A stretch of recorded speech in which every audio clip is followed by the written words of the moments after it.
வணக்கம் ஃப்ரெண்ட்ஸ். புளியோதரைன்னாங்க புதுசாக வாண்ட இல்லைங்க. கண்டிப்பாக சுட சுட புளியோதரை சாப்பிட்டு பார்த்துருக்கீங்களா? இது செஞ்சு பார்த்துட்டு சாப்பிட்டு பார்த்துட்டு எப்படி வந்திருக்குன்னு சொல்லுங்கள். ஸோ நார்மலாக புளி சாதத்துக்கு தேவையான அதே புளி காய்ச்சல் தான் நம்ம செய்ய போகிறோம். தேவையான பொருட்கள்லாம் நீங்கள் பார்த்துருக்கீங்க.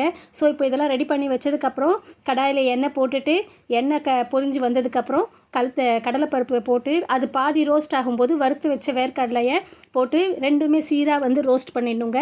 ரோஸ்ட் பண்ணதுக்கப்புறம் நம்மளுக்கு புளியோதரைக்கே தேவையான ஒரு பெருங்காயம் நல்லா செமையாக சேர்க்குறோங்க. எண்ணெய் நல்லெண்ணெய் இல்லை சன்ஃப்ளவர் ஆயில் எது வேணாலும் உங்களுக்கு சுவைக்கு ஏற்ற மாதிரி யூஸ் பண்ணிக்கோங்க. ஸோ இப்போ இது இப்போ ரோஸ்ட் ஆனதுக்கப்புறம் நான் பெருங்காயம் நல்லா அழகாக நான் சொன்ன மாதிரி நிறையா போட்டுட்டு மஞ்சள் தூள் கொஞ்சமாக போட்டு இந்த புளி கரைச்சல் எடுத்து வச்சுருக்கோம் இல்லைங்களா, புளி காய்ச்சலுக்கு அதை உள்ளே ஊற்ற போகிறோங்க. அதை உள்ளே ஊற்றிட்டு எப்படி நம்ம புளி காய்ச்சலுக்கு ரெடி பண்ணுவோம் எண்ணெய் விட்டு வர வரைக்கும்ன்ற மாதிரி கெட்டியான புளி காய்ச்சல் தாங்க போட்டிருக்கேன்.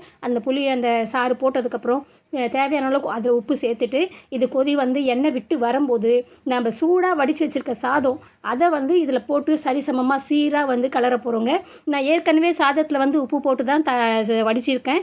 உங்களுக்கு தேவைன்னா இதில் இன்னும் கூட உப்பு சேர்த்துக்கலாம் ருசிக்கு ஏற்ற மாதிரி. அப்படி சூடாக அப்படி கலரி அந்த ஆவி பறக்க ஒரு புளியோதரை, அதாவது புளியோடு கலந்த ஒரு சாதம் சாப்பிடும்போது பார்த்திங்கன்னா ருசி அள்ளிட்டு போவோங்க.